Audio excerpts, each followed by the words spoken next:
Good morning, everyone. Morning, Rabbi. Good morning, Rabbi. We're learning Mishnah Sotah, Parak Test, Chapter 9, Mishnah Tesvav, Mishnah 15. Okay, Mishameis Rebbe Meir. When the sage Rebbe Meir died, Batlu Meishle Mishalim. Composers of parables disappeared. Now, what that means is, as they bring down here, Rebbe Meir was the composer of parables par excellence, who was skilled in explaining fine points and leading his students through the gates of understanding with his parables. And the Gemara says that Rabbi Yochanan, that Rebbe Meir would devote 1/3 of each lecture to parables. 1/3 was halacha, 1/3 was agada, and 1/3 was parables. So he was very good at that, and this is what he used a lot in order to be able to clarify his teachings. And the point of this Mishnah is, as we mentioned already before, certain things that had ended and become suspended, and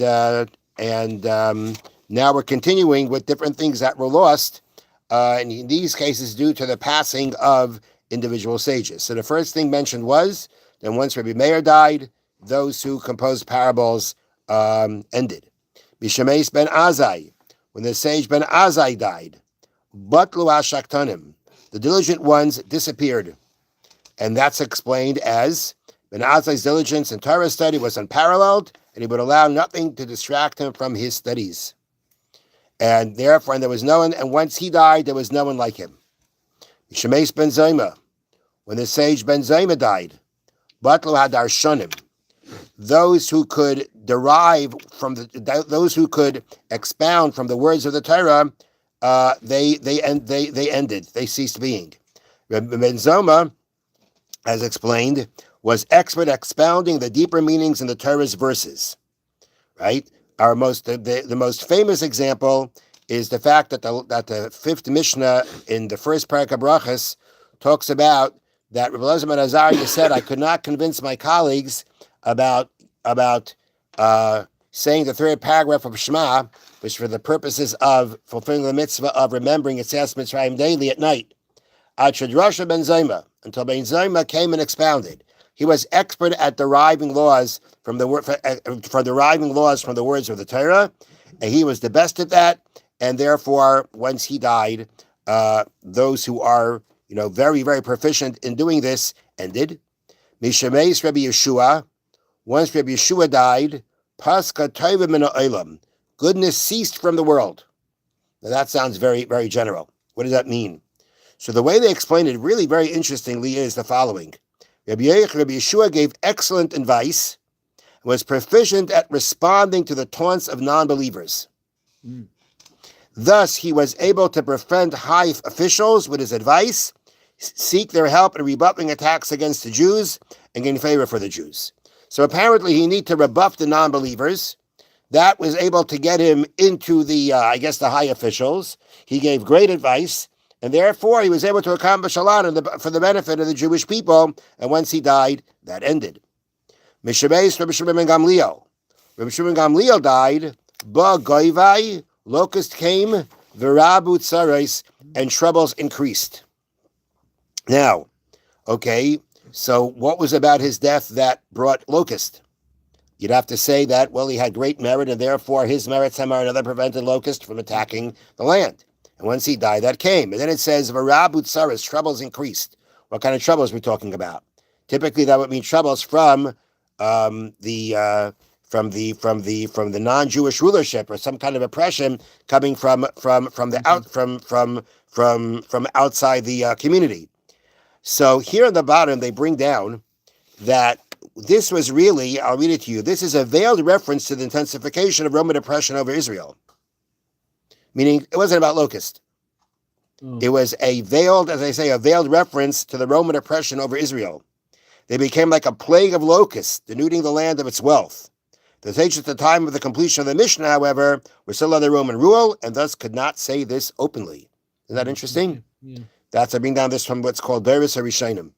They couldn't talk about it openly, and therefore they had to say it in a veiled way. So it could very well be that the same way the locusts, like they eat up everything and take away everything from you, the Roman oppression was doing that too. Okay, Next, Mishamei Rabbi Elazar ben Azariah. Once Rabbi Azariah died, Pasak ha'isha min hachachamim. Wealth ceased from among the sages. Rabbi Elazar ben Azariah was a very, very wealthy man, and that level of wealth, once he died, no other sage ever had that kind of level of wealth. What's the point of pointing out their wealth? It has a lot to do with the kind of dignity that they held. At the end of the day, people do have a certain respect for people who are wealthy. They have a certain kind of influence, and that kind of honor that came to a sage by being that wealthy, that Elazar ben Azariah had ended. Now, they bring down here another interesting point, and that is, although Rabbi Yehuda Hanasi, who lived after Elazar ben Azariah, was also an extremely wealthy man. Okay, Rabbi Yehuda Hanasi, who lived afterwards, was also very wealthy. Nevertheless, Rabbi Elazar's time, there were many wealthy sages. Rabbi Yehuda Hanasi's wealth, however, was anomalous among his peers, meaning, in the time of Elazar ben Azariah, he wasn't the only wealthy sage, but he was the wealthiest, and no one ever after that reached his level of wealth.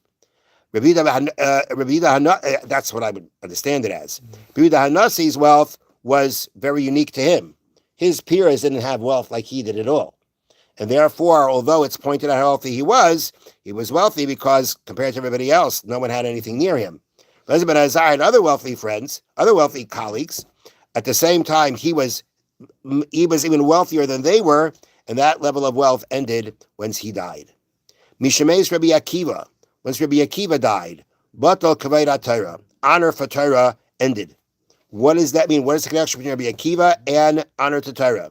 And the answer is because Rabbi Akiva was known to actually be able to derive laws from the lines on top of the letters, right? The letters in the Sefer Torah have these crowns, lines that come up from certain letters.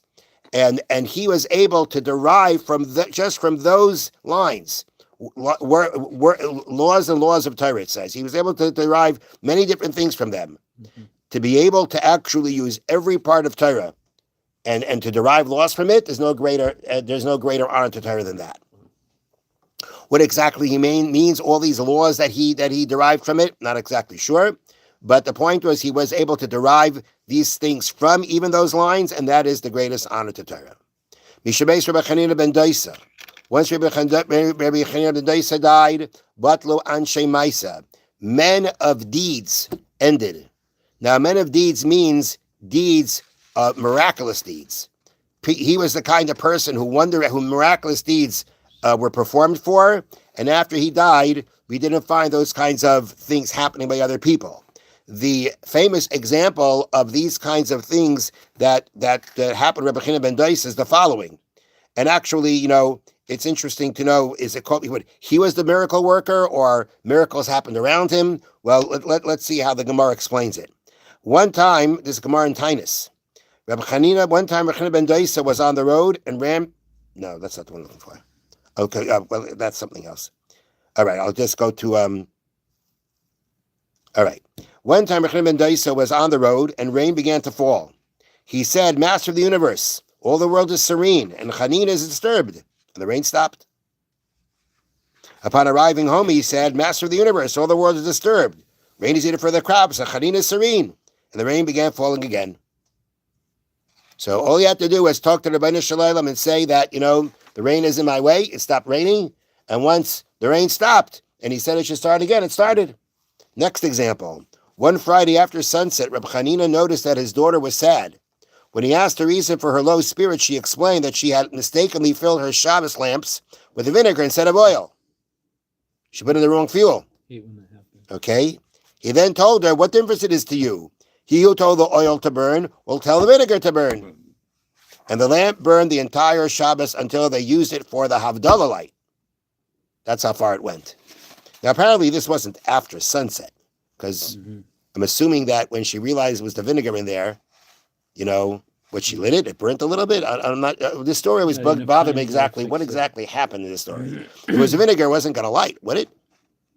I don't think so. Which means that for some reason, this was all they had. Meaning she realized, my understanding of the story was, after filling up with vinegar, she realized that's all they had. There was no other oil in the house. There were no Shabbos candles. And he said, what are you worried about? Whoever said, light it anyway. Whoever said this can burn, say that can burn. And that's what happened. And the third story they bring down is Rabbi Hanina had some goats. His neighbors claimed that the goats were causing damage. He said, if they are to blame, may they be eaten by wolves. But if they are not to blame, may each come home in the evening bearing a wolf on its horns. And that evening, each brought home a wolf on its horns. So those are the kinds of wondrous things that would happen through Rebbe Chaim ben Dosa. And after that, and this was all things that he did because of his greatness, and therefore that ended when he died. Next, Bishameis Rabbi Yossi Katnusa. When Rabbi Yossi Katnusa means Rabbi Yossi the lesser one, the smaller one. Doesn't mean he was short. It means the smaller one. Pasku ha-chasidim. The pious ones cease to be. Now, pious ones, again, they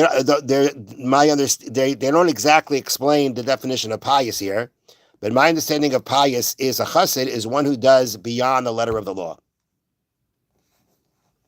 And he was now there were people known as chassidim.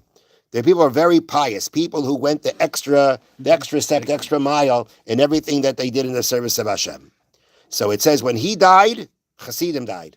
There are no more of those people of that kind of piety. Why was he called Katnusa, the small one, the lesser one? Shoya Katnusa and Shal Chassidim. Because he was the least or the smallest of the pious, which Bartenu explained means he was actually not younger, he was actually at the end. He was actually at the end, and he also was on a lesser level. Okay. Mishamesh Rechem ben Zakkai. Once Rabbi Rechem ben Zakkai died, Batal Ziv HaChachma. The splendor of Chachma ended. Now, what does that mean, the splendor of Chachma? So they explain that here means this refers to Rabbi Rechem ben Zakkai's wealth of knowledge, which the Gemara describes. Bottom line is, the whole Gemara that talks about all that, there was nothing that he didn't know. There was everything, he knew whatever there was, he knew it. Not only did he know Torah knowledge, he knew other wisdoms also. And so besides knowing Torah knowledge, he knew those other wisdoms, again, extremely well. And that is what's called the ziv, that's what's called the splendor of the wisdom. The fact that with Torah he knew, or he was also proficient at extremely high level in all these other knowledges. And it's called the ziv, it's called the splendor, is because at the end of the day, that really was something that gave him lots of honor from people because of the fact that he had this vast wealth of all wisdoms.